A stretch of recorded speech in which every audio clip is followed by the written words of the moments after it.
Les dernières nouvelles locales, mais aussi on va parler bien sûr de la cause palestinienne ou ce qui se passe dans les territoires occupés et à Gaza. Nous avons le plaisir d'accueillir dans le studio Monsieur Amr Zoheri, vous êtes chercheur et journaliste. Bonsoir. Bonsoir. Alors on va commencer par notre premier thème qu'il s'agit du dialogue national qui a lancé aujourd'hui ses travaux de sa deuxième phase avec focus sur l'économie. Pendant 4 jours, le dialogue devra discuter notamment de l'inflation, de la flambée des prix, de la dette publique et du déficit budgétaire.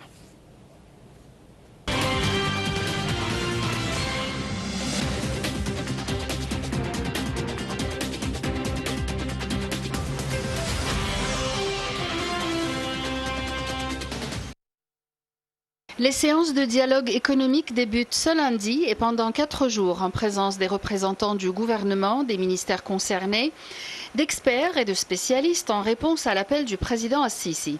Le dialogue national lancé par le président As-Sisi en avril 2022 a repris ses séances avec comme objectif le dossier économique. Pendant 4 jours, représentants des ministères concernés et spécialistes discuteront de l'inflation, de la flambée des prix, de la dette publique, du déficit budgétaire, des priorités de l'investissement public, des règles de gestion des propriétés de l'État et de la justice sociale, selon le coordinateur du dialogue national, Dia Rachwan. Lors d'une rencontre dimanche avec les membres du conseil d'administration du dialogue national, le Premier ministre Mustafa Madbouli a confirmé la participation des représentants du gouvernement et a déclaré avoir demandé à ses ministres de lui présenter un bilan des recommandations formulées. D'autre part, Dr Madbouli a proposé la formation d'un groupe de coordination avec des membres du dialogue national afin d'assurer le suivi de la mise en œuvre de ces recommandations. La première phase du dialogue national avait débuté le 3 mai 2023 et a traité de plusieurs dossiers politiques, notamment des élections, ainsi que de dossiers relatifs à la santé et à l'éducation. Elle a été suspendue fin septembre à la veille de l'élection présidentielle après avoir tenu 90 séances. Sur le plan politique, les recommandations de la première phase du dialogue tournaient autour du développement de la vie partisane et des municipalités et la révision des lois sur l'exercice des droits politiques, alors que le débat social s'est centré sur l'enseignement, la santé, la question démographique et la famille. Sur le plan économique, l'amélioration des taux de croissance, des exportations, la justice sociale, le développement de l'industrie, de l'agriculture et du commerce interne ont été au centre du débat. Ces recommandations ont ensuite été soumises au président de la République avant d'être envoyées au gouvernement et au Parlement. Le Premier ministre s'était réuni dimanche soir avec les membres du conseil d'administration du dialogue national en présence du coordinateur général du dialogue national, du rapporteur de l'axe économique, du chef du secrétariat technique du dialogue national et un certain nombre de membres du conseil. Il a souligné l'importance de disposer d'un groupe de coordination conjoint composé du gouvernement et des membres du dialogue pour suivre la mise en œuvre des recommandations. Concernant la deuxième phase du dialogue national, M. Madbouli a confirmé que selon les directives du président de la République, le gouvernement doit participer aux sessions de cette plateforme nationale.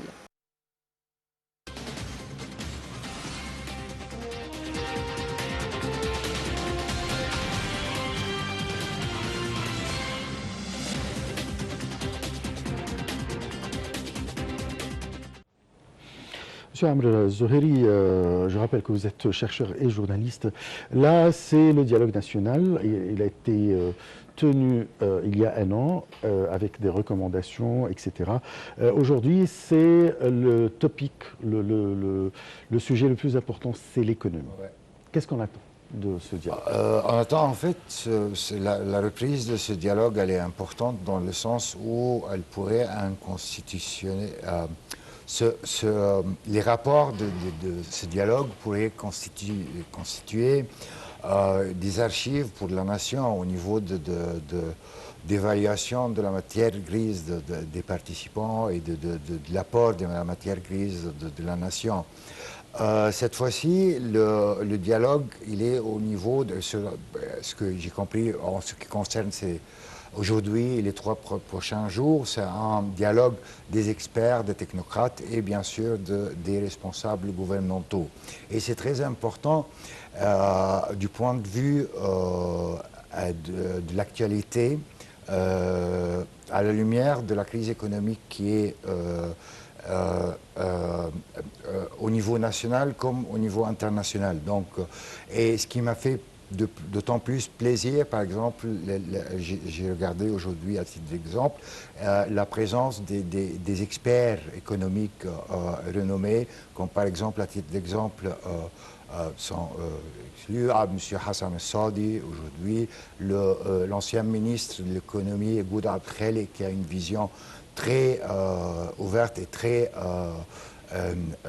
compréhensible ou bénéfique pour ce genre de dialogue. Donc cet apport, elle est primordial dans le contexte économique qui affronte le pays. Là, comme vous venez de dire, il y a beaucoup d'experts qui viennent pour discuter de la situation économique et comment améliorer l'économie égyptienne. Oui, et sans exclusivité. Donc, il y a un appel inclusif à l'ensemble de la population d'y participer, ce qui est bien aussi, mais la présence de comment dire, la haute intelligence de la matière grise égyptienne, comme M. Abdelkhel, etc., c'est un apport excellent. Et cela, d'autant plus que cela nous explique le niveau des experts au niveau économique qui possèdent le pays, comme par exemple, à titre d'exemple, M. Baheddine également, d'autres experts, M. Mouhiddine. Donc, au niveau de l'expertise ou des idées, on n'est pas en manque.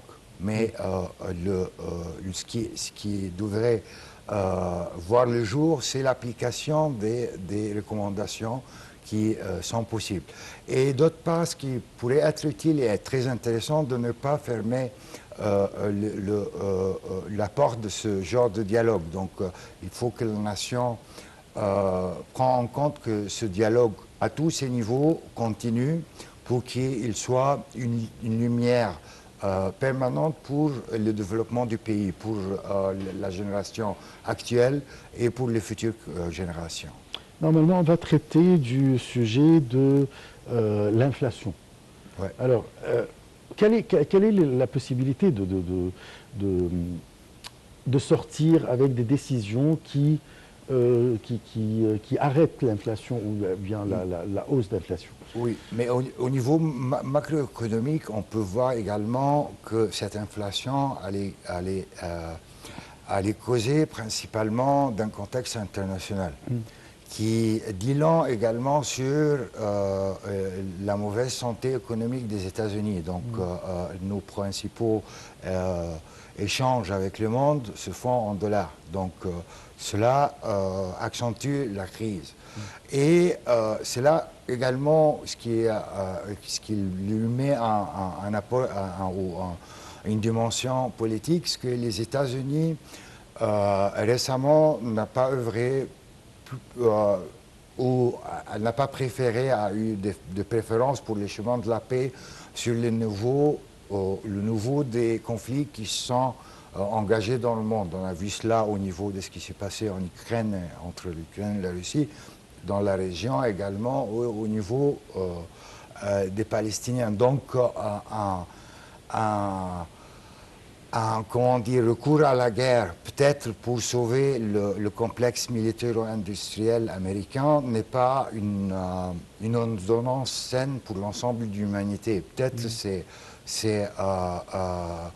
bénéfique et plausible et possible pour les États-Unis, mais pour les autres partenaires autour du monde qui se sont motivés par principalement peut-être ou entre autres l'accord qui était tenu entre l'Arabie saoudite et les États-Unis d'Amérique de avoir cette formule de pétrole contre dollar et ce mariage qui s'est passé et qui est resté en cours jusque-là.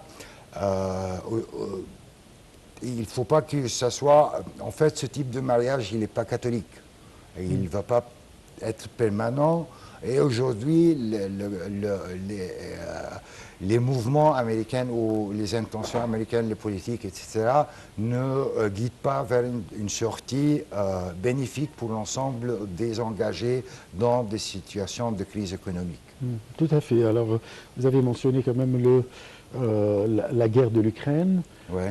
les décisions de la Banque centrale américaine. Oui, les difficultés qui se trouvent en Europe au niveau des Allemands, par exemple, pour se provisionner en gaz naturel, au niveau on a vu des flambées de prix de l'énergie en Europe, en France, aux États-Unis, en Grande-Bretagne, au Royaume-Uni, etc. Oui, en Europe en général. Donc c'est devenu une crise mondiale à cause de la gérance un peu égoïste de nos partenaires américains. Et là, il faut parler quand même de la dette publique et du déficit budgétaire. Ouais.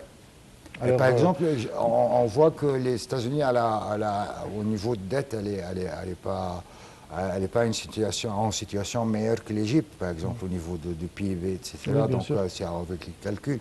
Mais on ne sommes pas dans la même situation. Nous, ce qui pourrait nous aider à se développer, c'est l'exportation, c'est le profit d'un sphère et atmosphère de paix dans la région, donc ce qui pourrait nous aider à développer notre économie.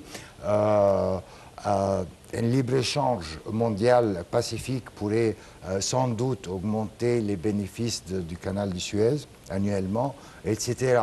Et cela à tous les niveaux de l'économie égyptienne. On a eu assez de ce qui pourrait être considéré comme de la gestion qui ne prend pas en compte le sort du reste de l'humanité. Oui. Bon, je passe à un deuxième sujet, c'est concernant les activités de la séance plénière de la conférence du Conseil international des aéroports africains ont débuté aujourd'hui au Caire sous le parrainage du Premier ministre Moustapha Madbouli et en présence du ministre du Tourisme et des Antiquités Ahmed Aïssa et d'un certain nombre de ministres et de délégations participants. Selon le ministre du Tourisme, l'objectif stratégique de l'État égyptien étant d'attirer 30 millions de touristes en 2028 comme une étape sur la voie visant à garantir que l'Égypte reçoive sa juste part du mouvement touristique mondial.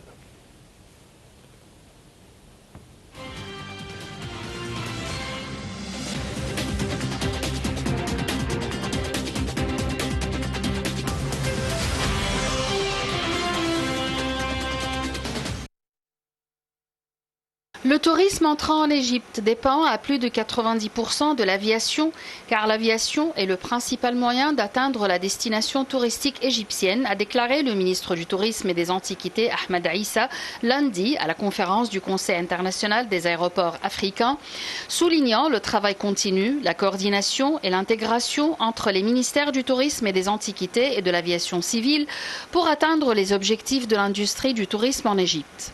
M. Aïssa a indiqué que l'objectif stratégique de l'État égyptien étant d'attirer 30 millions de touristes en 2028. Il a souligné que l'aviation est l'un des 3 axes principaux de cette stratégie, ajoutant le fait d'amélioration de l'expérience touristique et du climat d'investissement touristique pour atteindre les objectifs de l'industrie en Égypte. Lors de son allocution, M. Aïssa a souligné que le ministère de l'Aviation civile ne ménage aucun effort pour fournir tous les moyens nécessaires pour soutenir le trafic aérien touristique arrivant en Égypte, car il fournit un soutien technique dans la mise en œuvre des programmes d'incitation à l'aviation lancés par le ministère du Tourisme et des Antiquités et prévoit également une réduction des frais d'atterrissage, d'hébergement et de services au sol dans les aéroports des gouvernorats touristiques. Cette coopération s'est étendue à l'amélioration des services fournis dans divers aéroports égyptiens, aux touristes arrivant de différents pays et à l'amélioration d'une partie de l'expérience d'obtention d'un visa touristique. Il a souligné que la coopération entre les ministères du Tourisme et des Antiquités et de l'aviation civile a porté ses fruits, puisque le nombre de sièges d'avions arrivant en Égypte en 2023 a augmenté de plus de 30% par rapport à 2022.